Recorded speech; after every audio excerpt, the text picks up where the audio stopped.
তো hello' guys welcome to our channel. কি কৰি আছে আপোনালোকে? তো এতিয়া মই মামা ঘৰত যাব লৈছোঁ আৰু অকণমান থপৰাটো ধুনীয়া কৰি লৈছোঁ। মোৰ ইমান ধুনীয়া নে দেখিবলৈ, মৰম লাগি গৈছে গম পাইছেনে? আৰু ধুনীয়াকৈ গৈ আছোঁ। এইবাৰ বগৰী এটাও খাবলৈ নাপালোঁ। ওচৰৰ ল'ৰা ছোৱালী সোপাই একদম মকাই খালে। ধুনীয়াকৈ গৈ আছোঁ আৰু তো এতিয়া গৈ পালোঁহি বাছ। তো গাইজ আপোনালোকে কি কৰি আছে? মই এতিয়া ফাৰ্ষ্ট ব্লগ বনাইছোঁ। আপোনালোকে লাইক এটা মাৰি দিব, ছাবস্ক্ৰাইব এটা মানে ঠাচকৈ মাৰি দিব। আৰু মামা ঘৰত গৈ পামগৈ আৰু এতিয়া অকণমান দেৰি আছে বাৰু। তো ধুনীয়াকৈ এতিয়া গৈ আছোঁ জানেনে মোক আৰু মোৰ মানে একদম মাথাটো বিষাই আছে কালিৰ পৰা।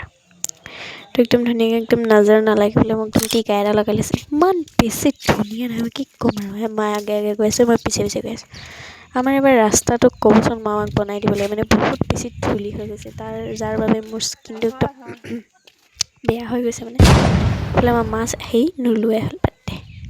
তো ধুনীয়াকৈ গৈ আছোঁ, সেয়া মা কথা পাতিবলৈ লাগিলে আৰু মই ধুনীয়াকৈ আগলৈ দৌৰি নুনী খাবলৈ লগাইছোঁ। মই নুনী পাগলা।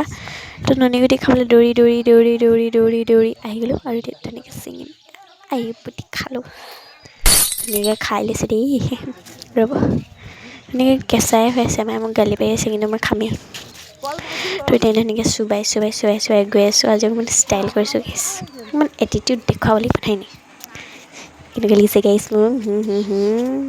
তো এতিয়া খোজকাঢ়ি গৈ আছোঁ। এতিয়া মামা ঘৰত গৈ আছোঁ। মামা ঘৰত গৈ নোপোৱাগৈ হ'লোঁ নহয়। এতিয়া মাক ধুনীয়াকৈ মৰমত ধৰি লৈছোঁ। মায়ে কৈছে এইবোৰ আঁতৰাই দিলোঁ বাৰু। এতিয়া গৈ থাকোঁ। আইতা এজনী পিছফালে ওলাই গ'ল বাৰু। তো এতিয়া পালোঁগৈ নামঘৰটো। কৃষ্ণ কৰিলোঁ পাই অকণমান সংস্কাৰী হ'ব লাগিব দিয়কচোন। তো এতিয়া মামা ঘৰ গৈ পামগৈ। তো আজিৰ কাৰণে বাই বাই।